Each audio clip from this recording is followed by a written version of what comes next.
High বন্ধুরা, আশা করি আপনারা খুব ভালো আছেন। আমিও খুব ভালো আছি। আবার একটা নতুন রেসিপি নিয়ে চলে এসেছি। আজকের আমি বানাবো আলুর কচুরি। ভিডিওটা পুরো দেখবেন। আলুর কচুরি বানানোর জন্য এখানে 1 বাটি আটা নিয়ে নিয়েছি। আমি আরও হাফ বাটি মতো এখানে আটা নিয়ে নেব।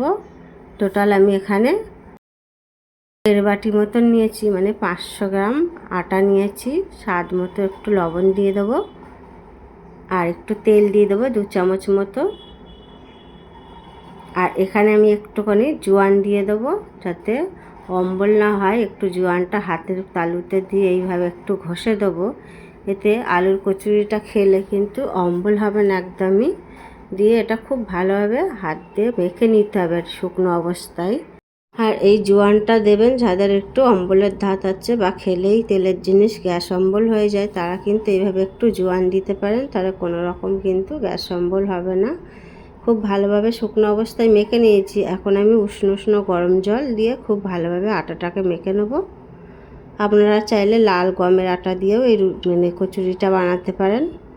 খুব ভালোভাবে মেখে নিতে হবে আটাটা। খুব ভালোভাবে দেখুন মেখে নিয়েছি, যাতে খুব একটু নরমও না আবার খুব শক্তও না, সেই বুঝে কিন্তু আটাটা মেখে নিতে হবে। দেখুন খুব ভালোভাবে মাখা হয়ে গেছে। একটু শক্ত শক্ত করে মাখতে হবে, আবার একদমই কিন্তু নরম করা যাবে না। এবার এটা আমি মেখে নিয়েছি, রেস্টে রেখেছি। এখানে আলু সিদ্ধ আমি 4টে মতন আলু সিদ্ধ করে নিয়েছি।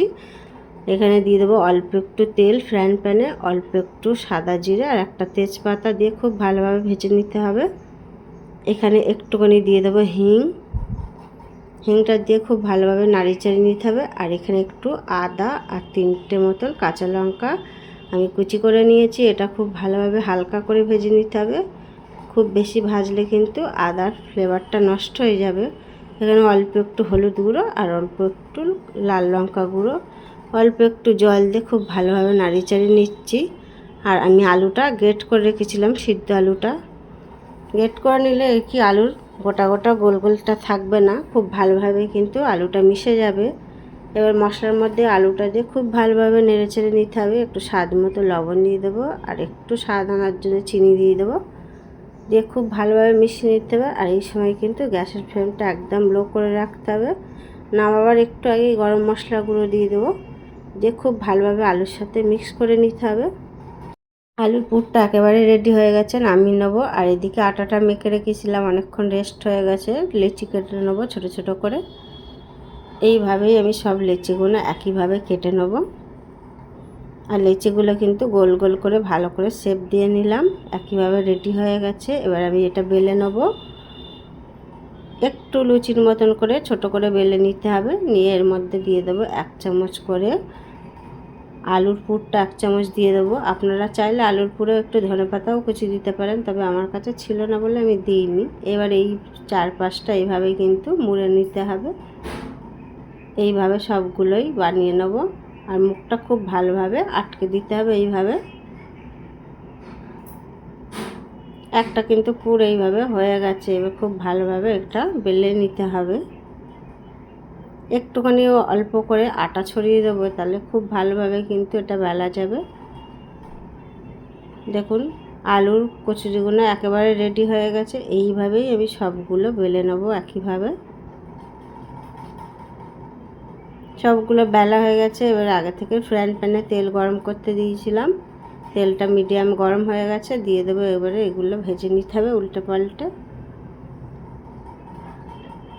এক পিঠটা একটু লাল হয়ে গেলে আর এক পিঠটাও কিন্তু খুব ভালোভাবে ভেজে নিতে হবে। আর 2 পিঠটা খুব ভালোভাবে উল্টে পাল্টে ভেজে নিতে হবে একটা মুচমুচে কালার করে। সব সময় তো আপনারা কচুরি বানিয়ে খান বা ডালের এইসব পরোটা বানিয়ে খান, লুচি, এইগুলো কিন্তু আলুর পরোটা একবার বানিয়ে খান, খুবই ভালো লাগে। এইভাবে কিন্তু বিকেলের জলখাবারেও বানাতে পারেন, খুবই ভালো লাগবে। সবগুলো কচুরি একইভাবে ভাজা হয়ে গেছে। আলুর কচুরিগুলো একটা ভেঙে দেখাচ্ছে আপনাদেরকে কতটা আলু ঠাসা ভেতরে। আলু ঠাসা খেতে কিন্তু দারুণ হয়, এইভাবে বানান, খুবই ভালো লাগবে।